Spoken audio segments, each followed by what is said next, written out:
Alright everyone, Umbrella here. Just gonna put my phone on charge, hold on. Here we are. Right, so time to look at the new Resident Evil film and see if we can get a bit of criticism out of it. Now, some people are already criticising it, and I amongst the few will be probably criticising it. So it's understandable as to why some people are criticising it. Some people, there's a couple of reasons, or kind of a lot actually. One, people are unsure if this film is going to be way better because the very first Resident Evil film that got released in 2002 by Paul Westside Anderson, the original director for the... Now, he wasn't the original director. Someone else was meant to make the Resident Evil film. It was the same guy that done the Japanese commercial for Resident Evil 2 in the 90s, but he got kicked out because of his script. I would have at least loved to see that script. Might even have something good in it. But let's not talk about the Anderson films, because my only favourite is the final chapter, Retribution, because it's a bit interesting. And then there's Extinction, or Extraction I think it's called. The reason why I like that one is because it's got a tyrant in it. But let's get to the topic. So in Resident Evil 2, the first thing we're going to look at is characters, then locations, and references. Now, I might actually miss out some references, so do tell me in the comments below what I might miss out. So, in Resident Evil, the characters we have are Leon Scott Kennedy, and what a surprise, there is no made-up characters like there was in the first film. So, in the first film, we got a character called Alice, who in reality is the director's wife. What else? So it actually focuses on Resident Evil. This is actually a really good idea. I hope that there won't be any silly anime moments or stuff, because that just gets all nuts. I mean, if you look at the Resident Evil Monhoi, some of it doesn't make sense. Most of the characters go Super Saiyan.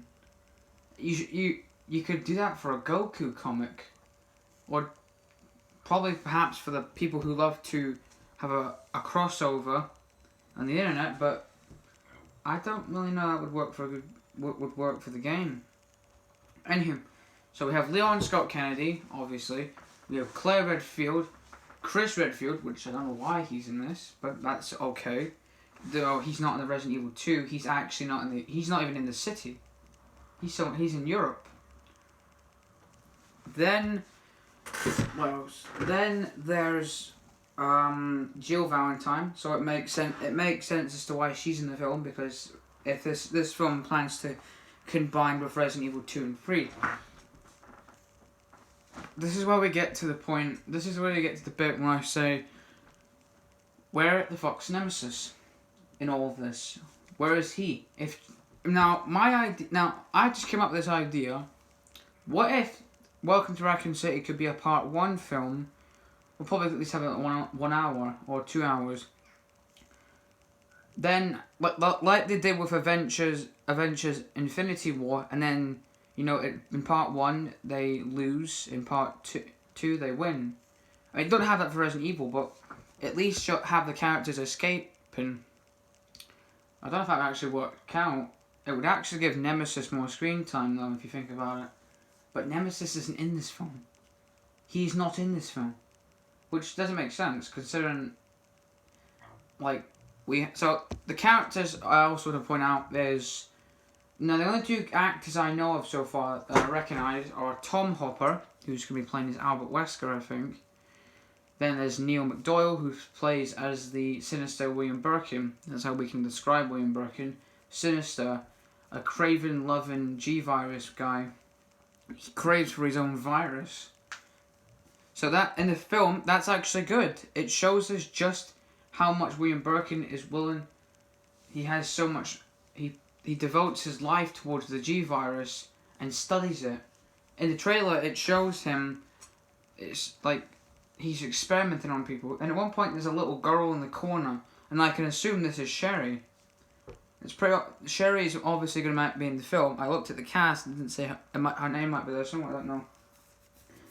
But I like the liquor that appears during the trailer as well. They actually have a liquor. And I would have to say, this liquor looks more better than the CGI liquor. It does, really, from the Resident Evil 2 film. Sorry, from the Resident Evil 1 2002 film. It looks way better. And and the reference to this is, if you've played Resident Evil 2, well, there's a cutscene in it, or you've seen on YouTube, obviously. You don't need to play the game, you can just see a video of it. In Resident Evil 2, Leon encounters the liquor in in the hallway, the ground floor of the station. When he's walking across the hallway, the liquor is shown from up above. Except in this scene, it's quite different.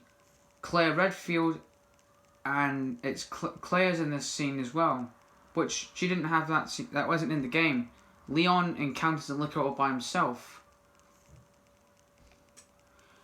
But I suppose that would kind of be a bit of a reference towards Resident Evil Darkside Chronicles, as the game mostly has Claire and Leon stick together, when originally in the game they didn't stick together. Reason as to why that is because it's an arcade shooter game, and, well, it would make sense because it's a two-player game. It would make more sense to have them stick together. So you can't really criticize that at all. Probably could, but I highly recommend you don't, because I think that's smart. Sticking together in a zombie apocalypse. Then there's William Birkin's mutation form. Without a doubt, this looks really good. Okay, some people like Scorpion might say otherwise. They might say like, I'm not really sure. This looks really good for William Birkin. That's not how he sounds. Sorry. So I guess can't help. So he criticizes on Resident Evil 8 Village. Now, Scorpion could just admit the only thing that was decent about Resident Evil 8 Village is probably Heisenberg, or perhaps not. He's better off in Heisenberg's better off in Street Fighter. Well, I kind of like him in Resident Evil.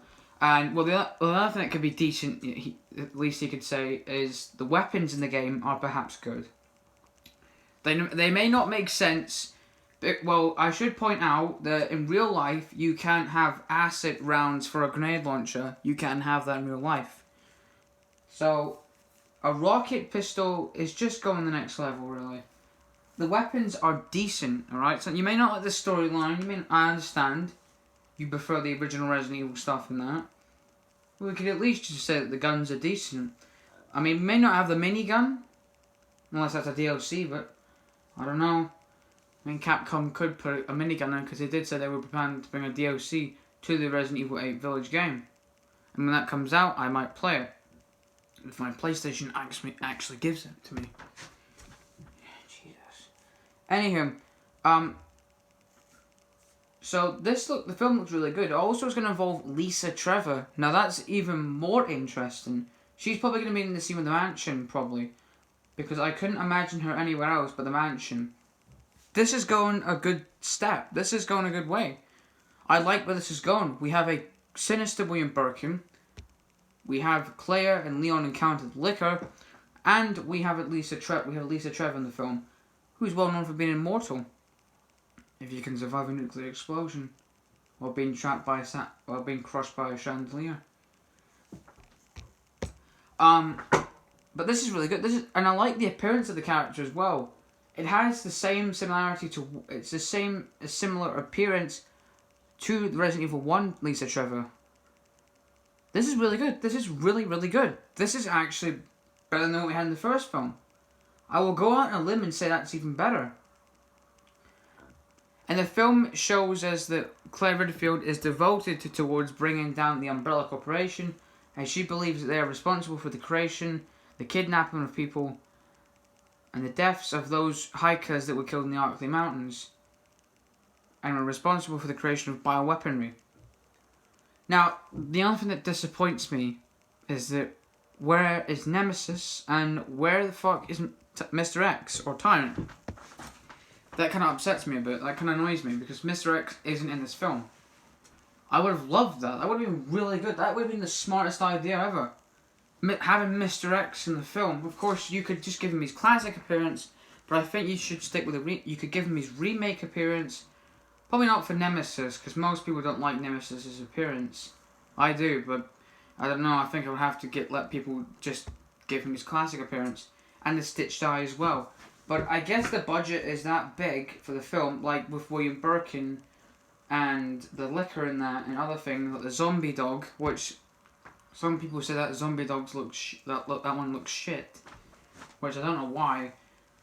It doesn't, like, it's not that really good. The zombie dog hasn't got that much good. I mean, it's not actually, well, it's not that actually good. I mean, okay, I'm gonna watch, when the film comes out, I'm gonna watch this and I'll give you my opinion on if it's good or not. And the storyline as well. Now, I'm not really sure what the storyline is, but it's obviously something about bringing down Umbrella. So, we know the locations, obviously. It's going to be in the Arklay Mountain, between the Arklay Mountains and the Raccoon City. It's pretty obvious, because now they're also going to have the remake outfits. They're going to have the remake outfits on. And this, again, is so smart. The only thing that's not smart is the guy that plays Leon. Now, give someone else a shot of playing Leon, but I should point out that Leon doesn't have black hair. Now, I've got nothing against this, but I should point out, I'm just going to point out that Leon does have blonde hair. But I suppose this is a better option.